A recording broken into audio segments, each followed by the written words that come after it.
एक छोटे से गांव में रहने वाला 22 वर्षीय राकेश सीधा साधा और मेहनती लड़का था। उसकी आंखों में बड़े सपने थे, लेकिन उसका सबसे बड़ा सपना प्रियंका थी। प्रियंका उसी गांव की एक खूबसूरत लड़की थी। दोनों बचपन से एक दूसरे को जानते थे और जैसे जैसे समय बीता, राकेश को प्रियंका से प्यार हो गया। वह अपने दिल में यही सोचता कि एक दिन वह प्रियंका से शादी करेगा और दोनों खुशहाल जीवन बिताएंगे। एक दिन राकेश को खबर आई कि प्रियंका की शादी तय हो गई है। यह सुनकर राकेश के दिल पर बिजली गिर गई। वह घबराहट और दुख से भर गया। उसने सोचा, कैसे हो सकता है? वो मुझसे प्यार करता है, कैसे और किसी से शादी करेगी? जब उसे पता चला कि प्रियंका की शादी राजीव नाम के एक अमीर लड़का से तय हुई है, तो राकेश को यह यकीन हो गया कि प्रियंका ने उसे सिर्फ पैसों के लिए छोड़ा है। प्रियंका और राजीव की शादी धूमधाम से हो गई। पूरे गांव ने शादी में हिस्सा लिया, लेकिन राकेश दूर से खामोश खड़ा सब देखता रहा। शादी के बाद राकेश पूरी तरह से टूट चुका था। उसके मन में प्रेम की जगह अब गुस्सा और बदले की भावना ले ली। वह अकेला रहने लगा, किसी से बात नहीं करता था।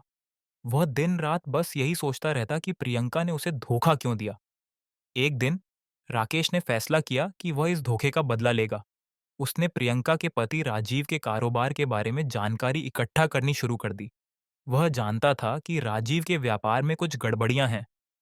उसे पता चला कि राजीव का कुछ गलत कारोबार में हाथ है और उसने इसकी शिकायत अधिकारियों से कर दी।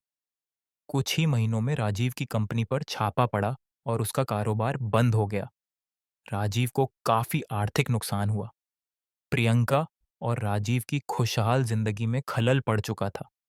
एक दिन प्रियंका ने राकेश से मिलने की इच्छा जताई। वह जान चुकी थी कि राजीव की बर्बादी के पीछे राकेश का ही हाथ है। राकेश ने उसे गांव की पार्क में मिलने के लिए कहा। प्रियंका ने आकर पूछा, तुमने यह सब क्यों किया? राकेश ने गुस्से और दर्द भरी आंखों से उसकी ओर देखा और कहा, तुमने मुझे धोखा दिया था। तुमने मेरे प्यार को ठुकराकर पैसों को चुना। मैं तुम्हें कभी तकलीफ नहीं देना चाहता था, लेकिन तुम्हारे इस फैसले ने मेरी जिंदगी बर्बाद कर दी। अब मैं वही दर्द तुम्हें महसूस कराना चाहता था। प्रियंका की आंखों में आंसू आ गए। उसने कहा, मुझे गलती का एहसास हो गया है। मैंने राजीव को सिर्फ उसके पैसे के लिए चुना था। मुझे माफ कर दो। राकेश चुपचाप खड़ा रहा। उसे समझ नहीं आ रहा था कि वह प्रियंका को माफ करे या नहीं। प्रियंका ने आगे कहा, अगर तुम मुझसे प्यार करते हो तो मुझे माफ कर दो। मैं अपनी बाकी जिंदगी तुम्हारे साथ बिताना चाहती हूँ। राकेश ने गहरी सांस ली और कहा, प्यार करना मेरी गलती नहीं थी, लेकिन खुद को तबाह करना मेरी सबसे बड़ी भूल थी।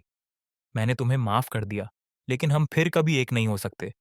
अब मैं अपनी जिंदगी को एक नई दिशा देना चाहता हूँ। यह कहानी हमें यह सिखाती है कि प्यार में धोखा मिलने पर गुस्से या बदले की भावना में बहने के बजाय हमें अपने भविष्य की ओर ध्यान देना चाहिए। प्यार कभी गलत नहीं होता, लेकिन खुद को बर्बाद कर देना सही नहीं है।